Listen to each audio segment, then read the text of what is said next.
Space Force. Space Force. He's a man. Crazy, crazy stuff, right? Aliens? Oh, yes. Let me talk to your mother. Oh, fuck, dang it! Coming to you live from Arcane Sublevel 7, It's Talk is Cheap. Now here's your host, Dan Hohlfeld. All right, go. Welcome to Talk is Cheap, where cheap is talk and talk is cheap, ladies and gentlemen. I am your host, Dan Hohlfeld. Today is none other than New Year's Day, ladies and gentlemen. Happy New Year 2019, ladies and gentlemen. Big year. I think I can feel that in my skin. And gonna be pretty exciting, I think. Now, this is gonna be the start of something new. I'm real excited about this because it's gonna be, instead of trying to do like all these little segments, I'm just gonna come out here once a week and do a bunch of articles, talk about them, and yeah, just do it live. We'll do it live. So I had a delay. I don't think anybody's watching live right now because it's kind of new. I didn't announce anything. I didn't talk about going live because this is kind of spur of the moment. I want to get all the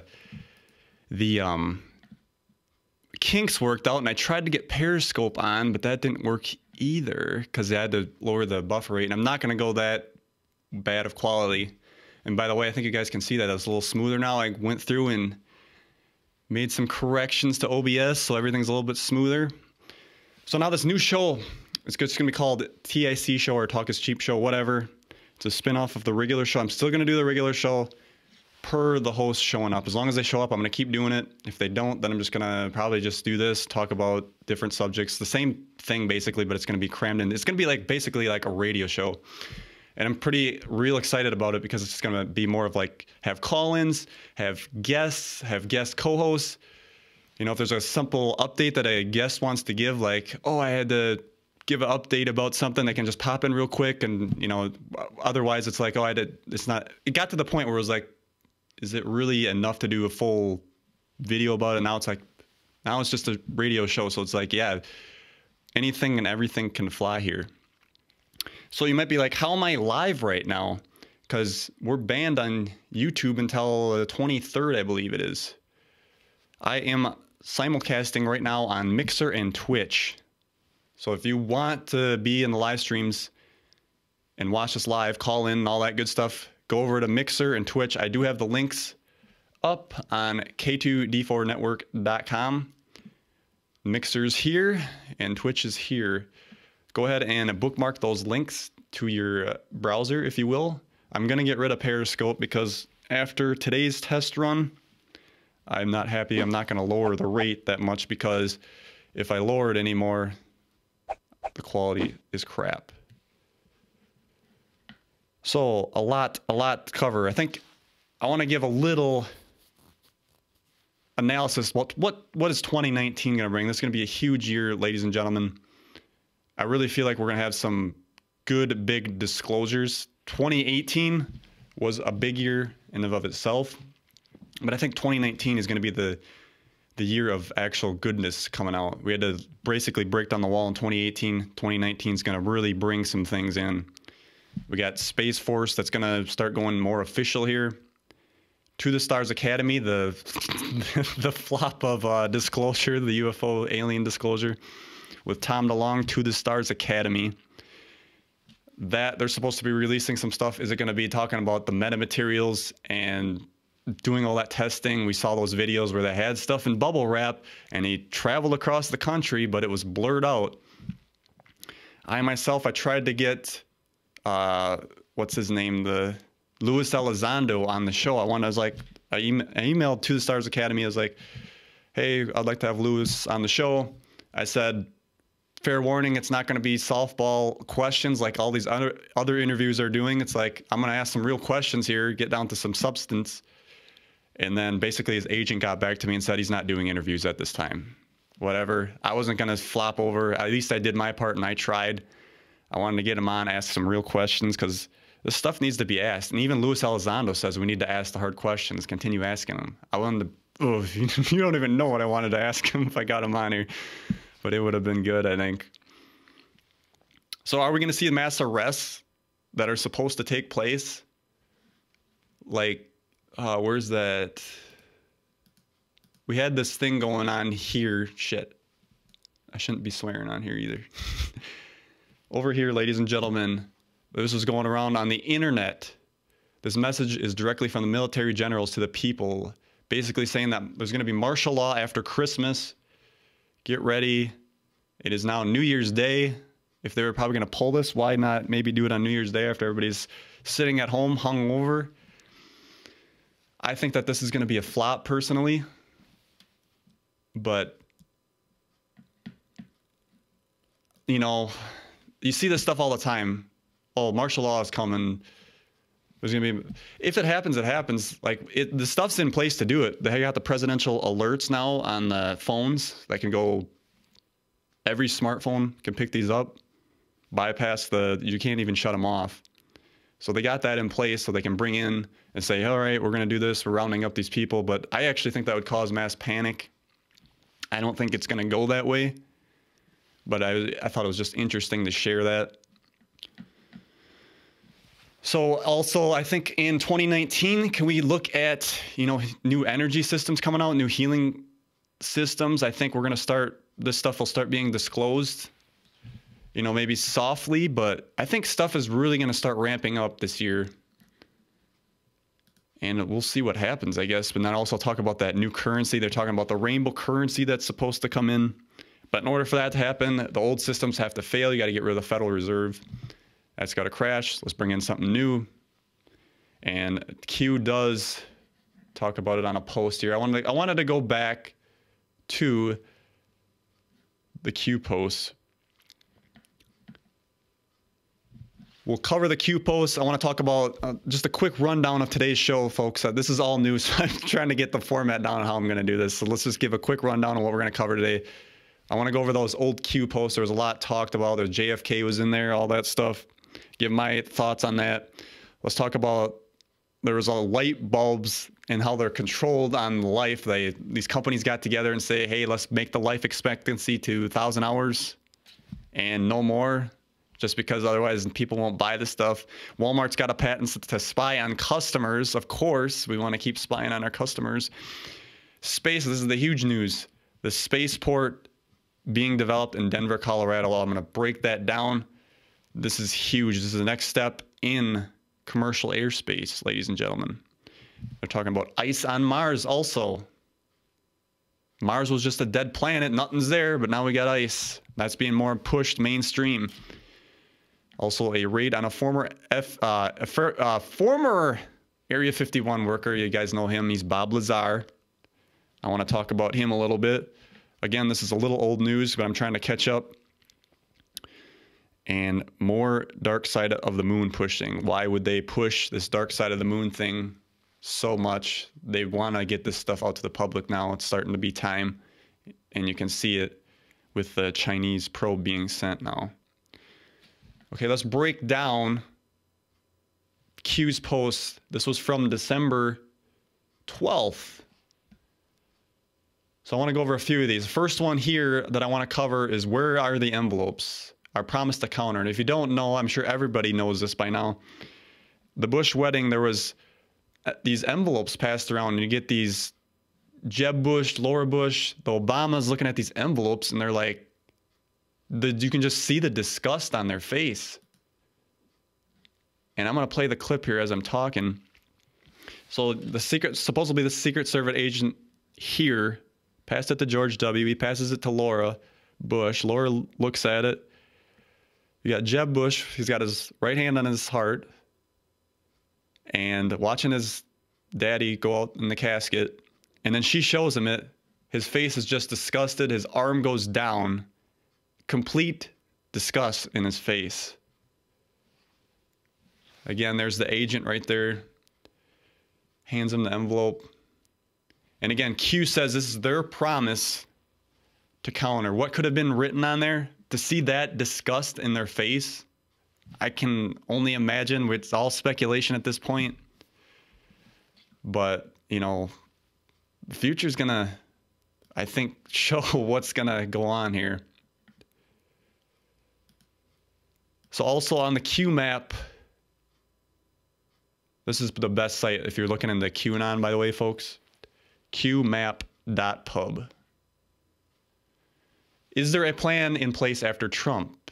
Q says yes. So because we all kind of been worried that, oh, Trump's going to leave. You might get some Democrat liberals in there that are going to destroy everything, tear the wall down, whatever it may be. But there says there's a plan. So we'll see. You know, you got to bring in these new systems. We got to get the free energy out. We got to get the healing technologies out and change the world. Now, this is the big one here I wanted to talk about, folks, because this one's got me scratching my head. Is JFK Jr. alive? Q says no, period, Q. And I was just like, okay, and then you kind of take that at face value. It's like, but I went back after I read that. I went back and watched the old video I did, the interview with Michelle. What was an interview? She came on. Michelle Wolf came on. We broke down the JFK Jr., Q being JFK Jr. So many coincidences. Like the grave has the Q. You know, whether it was Vincent Fuchsia or not, because people said you shouldn't be calling him out, you're wrecking his life. That sure looked like his wife next to him. There's so many coincidences when you look into it. Just watch that video over. For it to not be JFK Jr., I'm going to be surprised. Now, this could just be put out as disinformation to throw off the cabal, the deep state, because they're looking at this thread now too, because they want to stay in the loop because they know what's there. So, and I believe, if I'm not mistaken, yeah, Q said disinformation is necessary, and he's done that before. Again, here, another post. What about Snowden? And he says, negotiating for return traitor, mission to harm the NSA. Q. So that's another head scratcher. I'm like, well, traitor, he's kind of made it that realize that our own government's spying on us. I don't think that that's really a traitor, but I guess I was looking on some forums. They said because some of the white hats got fired. Well, I don't know if I'd consider that traitor.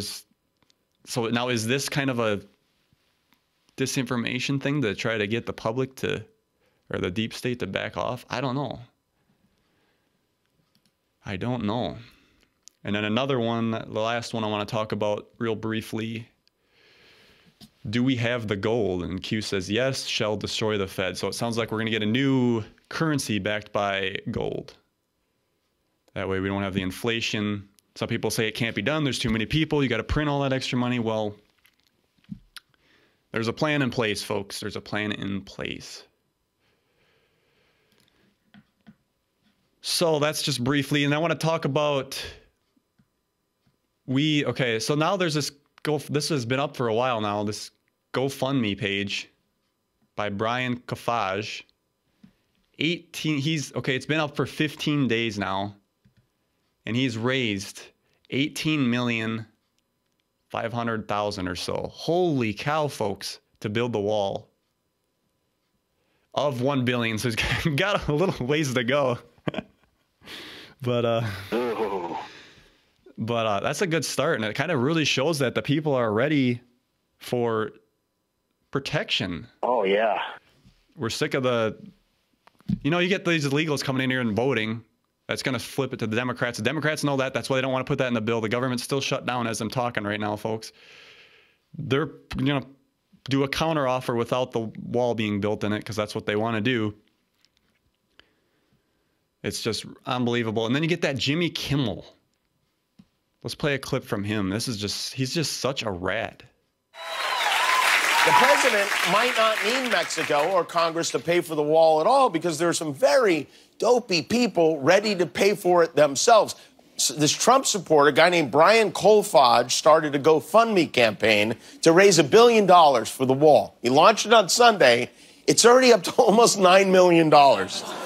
This is what people do with their disposable income when they don't have loans from college to pay off. Oh, loans from college, because that's the standard thing now. You go to college, you're in debt, you're paying that college loan off till the rest of your life till you die. Why? And then you're not even doing the degree you went for most of the time. But that's what they want to push. They always want you in debt all the time. Oh, don't spend your money on protecting the country. Let's blow it on some college fund that has no freaking value anymore. Donating money for a wall that will never exist. It's like starting a college fund for Harry Potter. It's a more useful thing to do with your money would be to go outside and feed it to a bird. But you do have to admire the sacrifice they're making. I mean, a lot of these people are dipping into their meth money for this. What a bunch of crap. Like, Kimmel is just a rat. I don't know who's worse, Kimmel or Colbert. Colbert's a freaking weasel. That guy's a weasel. You can just see it in him. That's what they want to do. And then how many of the audience, you know, they might have actually been laughing there, but how many times did they have to insert laughs post? Because they do that. Like I can't remember who it was talking about when they were at these shows that no one laughed, but then they inserted the laugh. It's like, okay, whatever. It's all deep programming by the mainstream media, and it just freaking drives you insane. Definitely. All right, I want to touch upon some other fun stuff here before we get into the meat and potatoes of the show. So James Gilliland from ECETI, I've had him on the show, put up a video of his computer. It was making some weird noises. He says it was like gnomes. So I don't know if something's playing in the background here. It sounds like something's on like 2 times the speed and is playing in the background. But let's take a listen here. See what we hear. We think if I kidnapped the next 20 people to walk past the studio you're in at the moment, and I injected them all with heroin every day for a month, at the end of that month they all be addicted to heroin because there are chemical hooks in these drugs. So now, I was reading on the comments below. It sounds like something's playing in the background. It's like I shouldn't even make a big deal out of this. Because one of the commenters said, oh, he's got all those programs open. I'm a Mac user. Those aren't open programs at the bottom. They'd be an open program if you see the dot under it. Let me bring up my screen here. I don't know if we can zoom in. If you can see that down below, there's dots under the programs that are open. I have a few open myself. But that's when they're open. The icons stay in the dock. Windows users don't know that. I don't like Windows, folks. So, is something else open? It sounds like it. I can't see his it's blurry video. I can't see if he's got another tab open or something like that. But you hear, I listen to James weekly. He's got a weekly show. And he talks about being, you know, his internet going down and all that stuff because he's constantly attacked by whoever in the deep state. Black forces, if you will. They got black helicopters up there. But, you know, is this something legit or is it just a mistake on his part? You know, there's something in the background. I would love to see more of that computer screen, see what's on there, see what's open, see what's playing. I just thought it was interesting to bring up. I don't have to make a big, long deal out of this, folks. But, yeah. Okay, next story here. This is very, very interesting. Phoebus cartel. Have you ever heard of Phoebus cartel? So this is basically planned obsoleteness with light bulbs. You get light bulbs that last for so long that they had to come up with a strategy so all these companies could get together and make sure that their bulbs lasted the same amount of time. Because if you got a bulb manufacturer that would make his last for like ever, everybody's going to buy that brand, and then the other brands ain't going to get any sales. But then it's like, well, then nobody's going to buy his brand after a while because if they got a bulb working, they're not going to repurchase a bulb. So all these companies got together and formed what they call the Phoebus cartel. The Phoebus cartel existed to control the manufacturing and sale of incandescent light bulbs. Cartel last for 30 years, from 1925 to 1955. Ceased operations in 1939, and that was because of World War II. Manufacturers include Osram, General Electric, Associated Electric Industries, and Philips.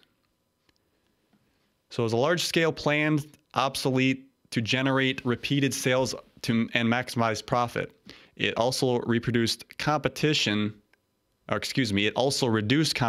the light bulb industry for almost 15 years. Critics accused the cartel of preventing technology advances that would produce longer-lasting light bulbs. Phoebus based itself in Switzerland. And the cartel conveniently lowered operational costs and worked to standardize the life expectancy of bulbs at 1,000 hours, down from 2,500 hours. So they had bulbs that lasted 2,500 hours, and they said, no, that's too long. Let's go down to 1,000 hours. 1,000 hours. So it raised prices without fear of competition. The cartel tested their bulbs and fined manufacturers for bulbs that lasted more than 1,000 hours. So you're a productive company, you're doing a good job, you provide a good product that works, but your bulb lasts longer than 1,000 hours, we're gonna fine you. Oh my God. The cartel operated without the knowledge of the public. Some engineers deemed the life expectancy of 1,000 hours reasonable for most bulbs, and that a longer lifetime came at the expense of efficiency. Consumers can purchase lifelong incandescent bulbs today that last up to 2,500 hours, but long life bulbs offer less energy efficiency and produce less watt per hour. So there you go. This stuff was all planned back then. Phoebus cartel, it was called. They wanted to control it. It's like, let's get these manufacturers together, agree on 1,000 hours, roughly, so there's no competition. They all can sell their bulbs. So, you know, and you kind of see that nowadays with refrigerators and freezers and ovens. They don't last as long as they used to. You get the old ones, they last forever. I think we still got a freezer at home that's been pretty damn old. I can't remember how many years. It's probably over like 30 years, but it's old. And it lasts. It lasts, folks. But planned obsolete, I can't even say that word, obsoleteness, whatever. It's done by design to make sales. Now that's where we get rid of, if we can get rid of the monetary system, move stuff forward, profits ain't going to matter anymore. People are just going to want to build that better product, and that's where we need to be. All right, moving on. Walmart here's the headline. Walmart secured a patent to eavesdrop on shoppers and employees. So this is kind of nothing new, but it is for Walmart. This proposed listening system would be able to detect the rustling of shopping bags and beeps at a register. Walmart could use this tech as an anti-theft solution to find out if number of items in a transaction and number of bags used to check out. It sounds like a reasonable application of technology in a major retail store, right? It also monitors employees. This is where it gets deep, folks. Also monitor employee interactions with customers and possibly monitor what customers are saying in real time about products. You go to the shelf, pick up something. You're there with your spouse or your friend or whatever. You say, ooh, I don't like the way that looks. This looks gross. Set it back down. They hear that, get the feedback. They can move stuff around at will. There's no privacy. What else are you talking about as you talk about their product? The system can process the audio of the conversation to determine whether the employee stationed at the terminal is greeting guests. So now you got the control about the guests. You know, you go into Walmart, you got the greeter there. Welcome to Walmart, ladies and gentlemen. If they're not greeting people as you come in, you know, they're going to crack down. Oh, you didn't greet two of these customers. We're docking you some pay here. Or crack the whip or fire you, whatever. So the Amazon arrival, now this is why this isn't new. Amazon already monitors the individual movements of shoppers and employees all the way down to your gait and physical appearance. to keep track of which items you take off shelves so Amazon can charge you automatically when you walk out. Now, if anybody doesn't know, Amazon has their stores. They just started these. You go in, you scan your phone. When you reach the gates open, let you in. So now they know that you're checked into the store. There's no cash checkouts. You go up to the shelves, you pick out what you want, put it in your bag, walk out the store, you're charged for it automatically. Now they do this with all these cameras. Okay, so mainly the system is made up of dozens and dozens of camera units mounted on the ceiling, covering and recovering every square inch of the store from multiple angles. See, I'm a technology person, folks. I like stuff like this because it's like, oh, kind of the future. You just go into the store, grab what you need, walk out, cool. But we are losing privacy.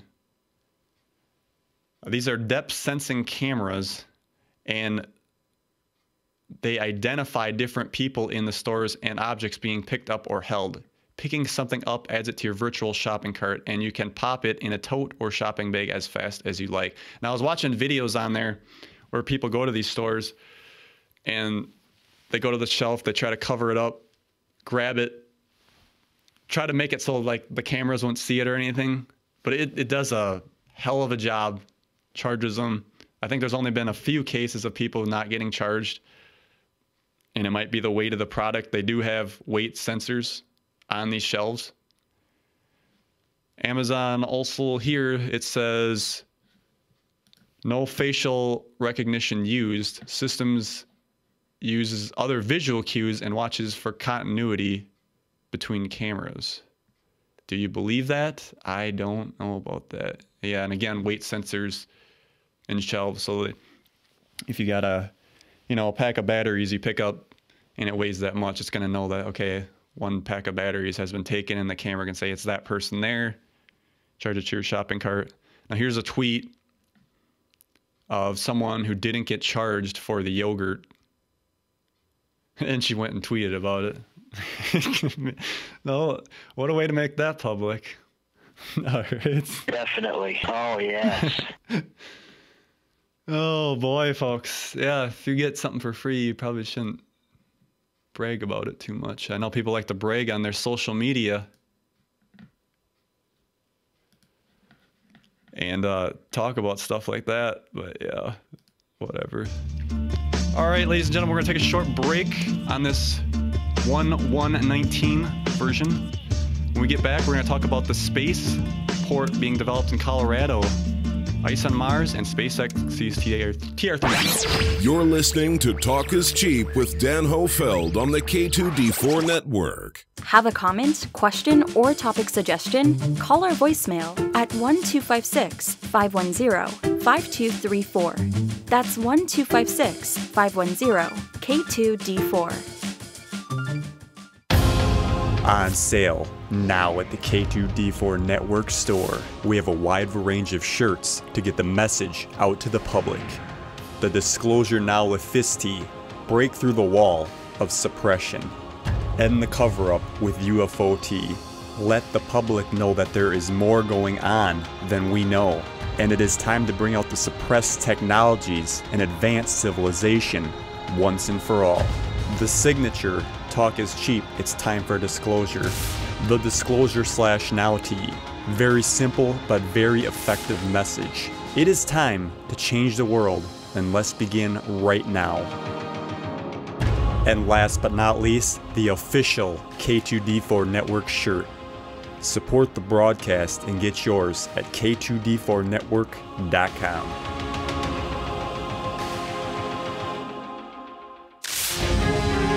Enjoying the show? Consider supporting us by donating to our Patreon.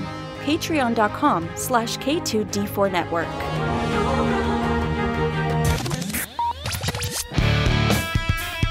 Live from the K2D4network.com studios, it's Dan Hohlfeld.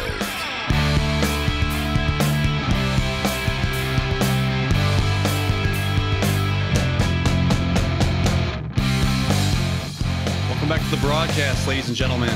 New Year's 1/1/19, 2019, folks. Never thought we would see the light of day of 2019. I thought we were going to have flying cars in 2015. I thought we were going to see it all. But maybe we will someday. stuff's starting to come to a head. But yeah, we'll see what the future brings and go from there. Well, we'll see. So let's go on to the next story. This is huge. Spaceport operations license has been granted in Adams County, Colorado. Now this is Colorado Air and Spaceport. This was approved on August 17th, 2018. So I want to play a short video about it, kind of describes what's going on, and then I want to discuss it a little bit. For more than a century, the pursuit of flight and space exploration has provided humankind with monumental moments, remarkable milestones, and the continuing quest for what's next.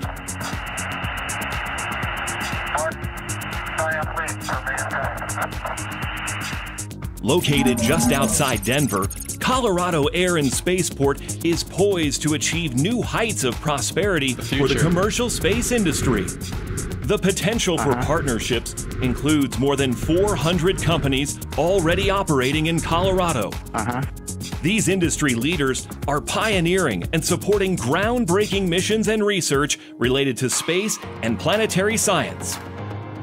That's right, the state known for mountains and world-class recreation is also home to 21st century jobs and 21st century dreams.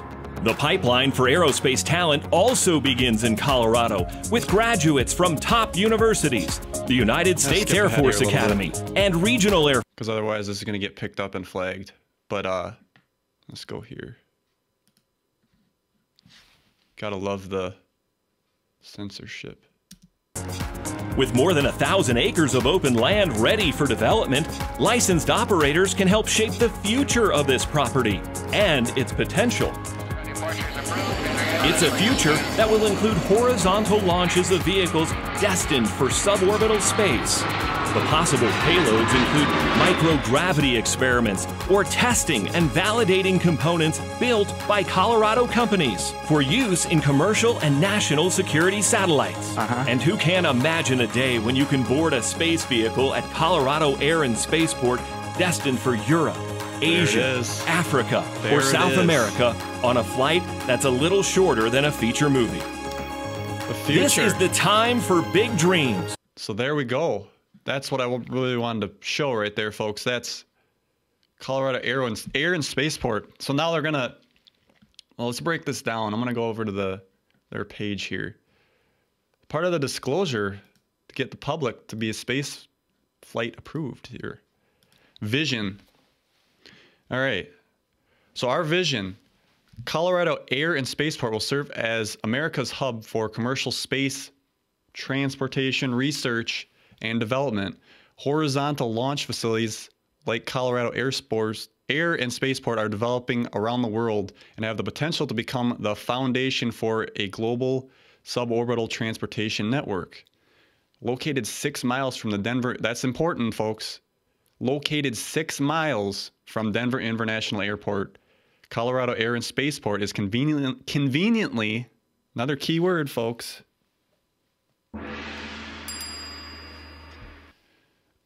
accessible. For more information, okay, blah, blah, blah. So right there, let's break that down. So you're going to have the spaceport in Colorado. And they're talking 6 miles from the Denver International Airport. So this is how the future is going to look. You can see it already with space travel for the general public. You're going to get on a plane where you live. So we still don't have teleportation technology, even though that exists already, but that's a side issue. Get on a plane, get to Denver International Airport. They're probably going to get a shuttle. You know, maybe build an Amtrak or something quick. They'll have those SpaceX tunnels or whatever to fly you super light luminosity speed. And then get off at the spaceport. And then from the spaceport, you'll go to outer space, orbit Mars, the moon. The future's there. That's what we're looking at. So we're not going to get as convenient as we want, but they do have to do this slow for the average people here, folks. But it's great to see that this is starting to develop, because you know, for a while there, I was like, well, things are going slow. And it's like, well, what's going on? And you start to get really irritated with it. And oh, yeah. 8 of the nation's leading aerospace contractors are headquartered in Colorado, along with major U.S. Department of Defense facilities, NASA research and development activities, and top-rank universities for aerospace. So they got all these companies and NASA and all that in Colorado already. This is just, you can see how everything's starting to come together. They're going to build this out where there's a bunch of farmland. Use that. You'll come into the spaceport. One thing they mentioned in this article, it's got to be the horizontal. Did I say that right? Horizontal, not vertical. Yeah. Takeoff. Because there was some, safety. I don't know if it was safety, but there was some regulation that made it so they can't take off that way. But if they can do it like a plane, and that's the way to do it anyway, because if they can do it like a plane, people are going to be used to it. It ain't going to be any problem. It's like, okay, I got a meeting up on the moon, so I'm going to go over to my airport. I'm going to get down to Denver International, get on that train. That'll take me down to the aerospace port there, and we'll go up to the moon from there. Land down there, do your business. It's going to be pretty mainstream here, folks. Here's a map. All being developed.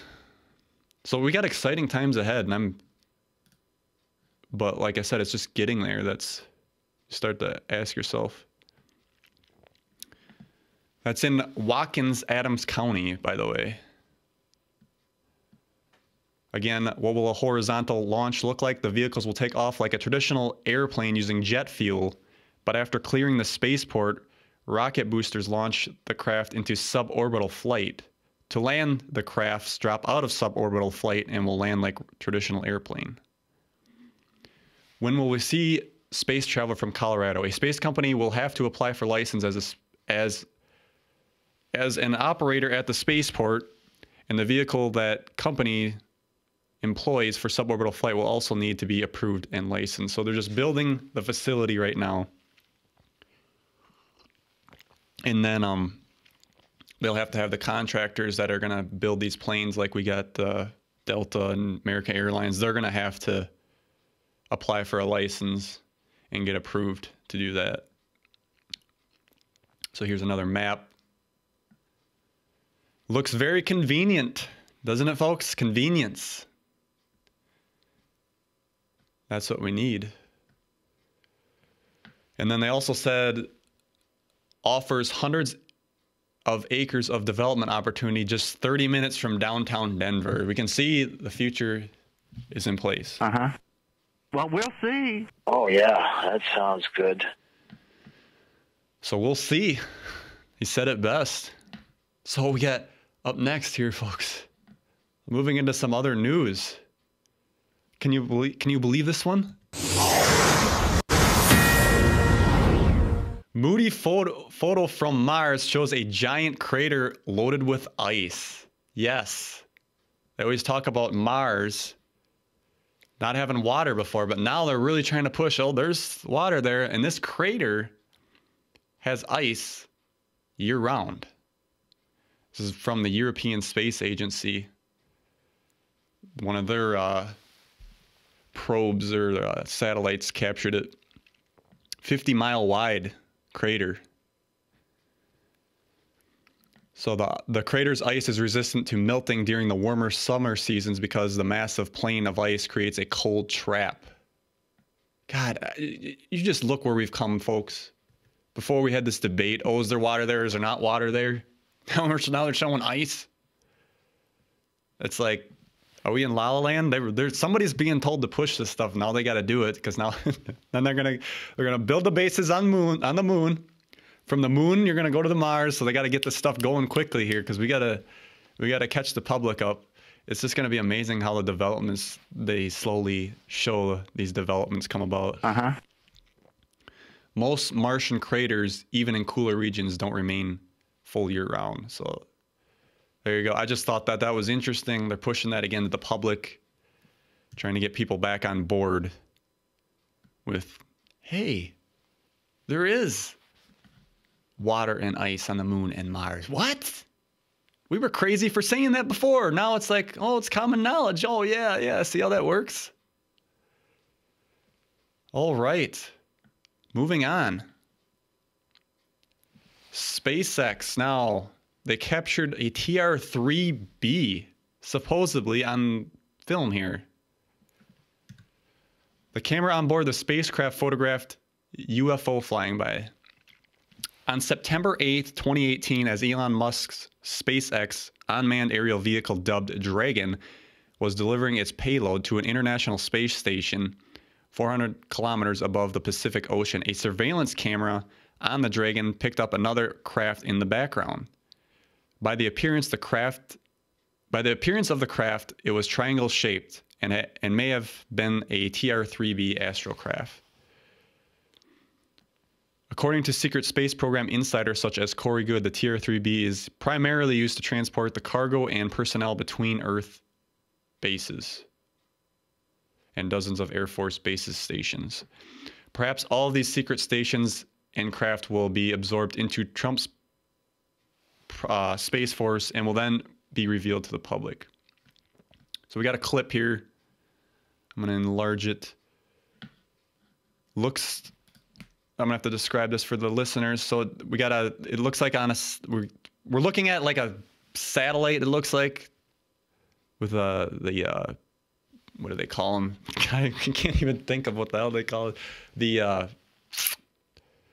solar panels. Why can't I think of that name? Anyway, it's sitting there. It looks like a regular satellite. And then behind it, we got this triangular thingamadour. And it goes behind it. You can see it go behind it. And it's flying not straight. It's flying like if you were to fly sideways. Very interesting. Uh-huh. So here's a close-up. It would be, you could fake something like that, but, and it's a lot easier when there's no stars in there too. It's just a black background. But again, if you're exposing for that satellite, there's a even closer shot. Looks like a triangle something. Actually, let me pause that back there. It looked like there was some kind of a, when it blinked, I am seeing something else there. Let me see if I can slow it down. It looks like, let me get my mouse bigger for folks. Let me enlarge that. If you look here, ladies and gentlemen, for you people watching, it looks like there's a fin that's connected to it right here. There's a dot right here. And as it moves with it. So is there some more stuff attached to it? I suppose that could be another satellite too, but very interesting to think about that could actually be a TR-3B, because I guess these are common up there. And yet we don't acknowledge those. We don't even acknowledge the SR-75, which I talked about in that comic book that was released way before they supposedly did the first test flight. That's just, you got to laugh at some of this stuff. It's just unbelievable how crazy some of this stuff is. All right, let's move on. FBI raids home of former Area 51 worker looking for stolen alien technology. Now, this is on the Express. This is Bob Lazar, folks. I did watch the documentary, Bob Lazar, Area 51, and Flying Saucers. It was an all right documentary. I don't want to say it was as good as the Above Majestic. I feel like Above Majestic really hit home. Because it's something with these documentaries. I don't know why they do it. Above Majestic didn't do it, but there's also the one they did on Camp Hero. They go into they have to have these transition blocks, and then it's almost like you have to be on LSD to freaking enjoy it, because it's like why are they showing this? Why is some guy talking like he's like out of his mind and whatever? It's interesting. I don't know why they put that in there, but yeah. So I watched that documentary. I thought it was decent. In the documentary, well, if anybody doesn't know Bob Lazar, real quick. So 30 years ago, he came out publicly saying he worked at, well, he's been quiet for 30 years. He went public in 1989. He's saying he worked at Area 51 S4, which is not directly at the Area 51 base. S4 is down by Papoose Lake Bed. I've showed where I think that is on the show before on the Google Maps. That they have a secret warehouse there with doors that look like sand that you can hide UFO craft in on the side of the mountain there. So you can't even tell it's there if a satellite's going over. It looks just like regular part of the sand mountain, whatever. That they open and do these test flights. Bob Lazar said he worked there. He knew when they were going to have test flights. He brought people out those nights. They filmed it. He was with... I can't remember his name. John Lear. Everybody thinks John Lear's a nut. I'm sure, I don't know. After you get old, you turn nut, folks. Nutty. Uh-huh. But, yeah. So he worked there, did some research. They gave him this stuff that's saying that these are alien craft. They want you to reverse engineer them, figure out how they work.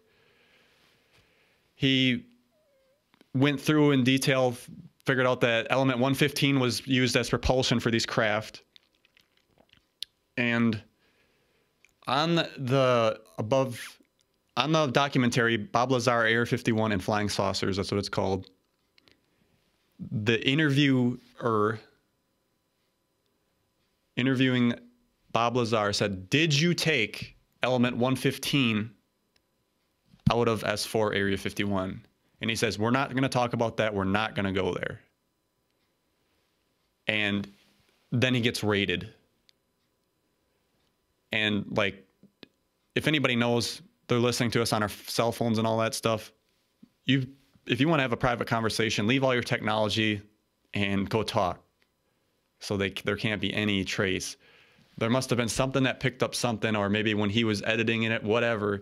But Bob Lazar messages him, we got raided. They have to be looking, we can only speculate, but I'm speculating that they were looking for element 115. Now, why send the FBI in? I don't know. Make it more official. Or maybe it wasn't FBI. Maybe they were just wearing FBI jackets.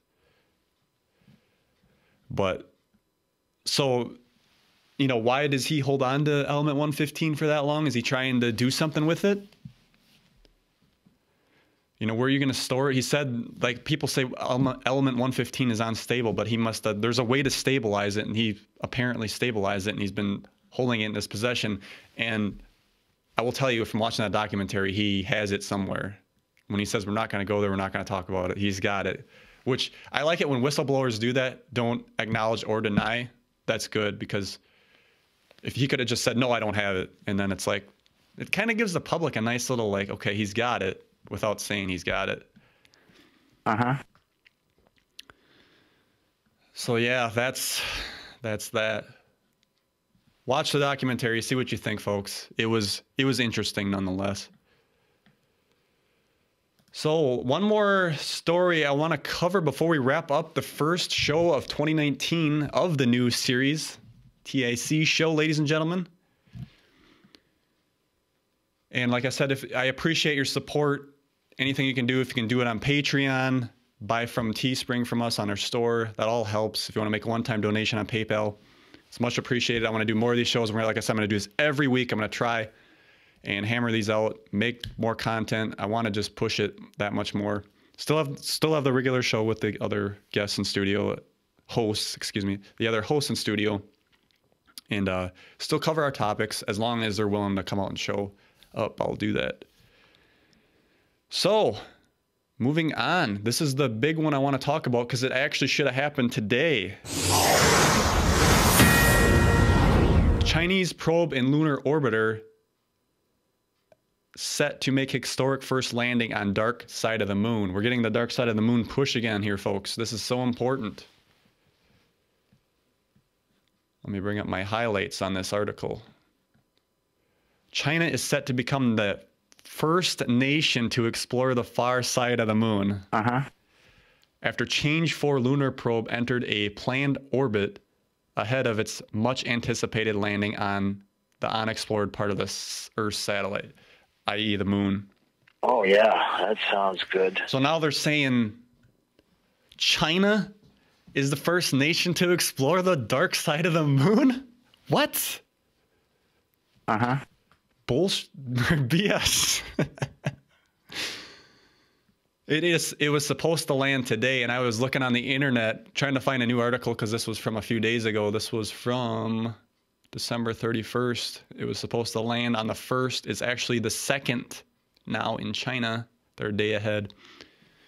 If the landing is successful, China will enter the history books and proceed to explore the composition of an unexplored region of the moon to learn about its formation and history. Uh-huh. The far side has long fascinated scientists after being first photographed by the Soviet space probe Luna 3 in 1959. Whether or not the mission proves a success, Beijing plans to land astronauts on the moon by 2030. Well, we'll see. Ladies and gentlemen, we've been to the dark side of the moon. I know you guys know this, but it goes without saying. It's like, you got to really scratch your head because China makes it to the backside of the moon before, Russia or the US. What? No, we've been there. We got bases back there. They want to announce this to the public. I did a troll video on the NASA live stream that was, when I published this on December 1st, so it's been in November now that they did that live stream. If you haven't seen this, folks, go watch this. This is hilarious. I labeled it, "Disclosure Begins, NASA Admits They Need Help." NASA basically admits that they're going to let these privatized companies build the craft, and then they're going to use those craft to deliver their payloads to the moon. NASA can't do it, so they're going to have them do it and use their technology. So in this live stream, I forget the dude's name, but anyway, they're talking about the dark side of the moon. I'm going to play this clip here. There are parts of the moon, especially when the sun and the earth are on the same side of the moon, that dark side on the other side there. It's so quiet there that we can see all the way back to the dawn of the universe in a way that we can't do anywhere else, not even on satellites. So we want to go do these measurements there. On the moon, there's water to drink some of these resources such as water, and we're really excited. A lot of people... Uh-huh. So... yeah, they're pushing the dark side of the moon. Why? We got bases up there already. Now this is how they're gonna do it. They're building those space. We can already start connecting dots from this show, folks. You got the spaceports. They got bases on the backside of the moon already. They got bases on Mars. They can slowly bring the public up, and then they can say, "Oh, we built these." So once with the space travel, they're using private industry. They'll supposedly build more bases up on the backside of the moon. You guys can go up there now with these commercial craft, flying from Denver, go up there, go to the moon, explore it. It's all open to the public now, and then you can buy a ticket and go over to Mars if you want. You can see how this is going to be rolled out, and they're really going to use that dark side of the moon. That when I saw that Chang 4 Chinese probe, give me a break. The first ones to be on the dark side of the moon, yeah. Uh-huh. Well, we'll see. So with that being said, folks, I thank you for joining me today on It Is the Holiday. Happy New Year. It is a bright future, I think, ahead of us. And I thank you for your support. Like I said, don't be hesitant to support us now. I'm going to do more of these. I want to really drive this stuff home and try to make this a full-time job, and I'd really appreciate the support. Last week for the coupon code HOLIDAY18 at checkout if you would like 10% off your order for shirts or mugs or whatever. So with that being said, Dan Hohlfeld signing out. We'll see you guys later.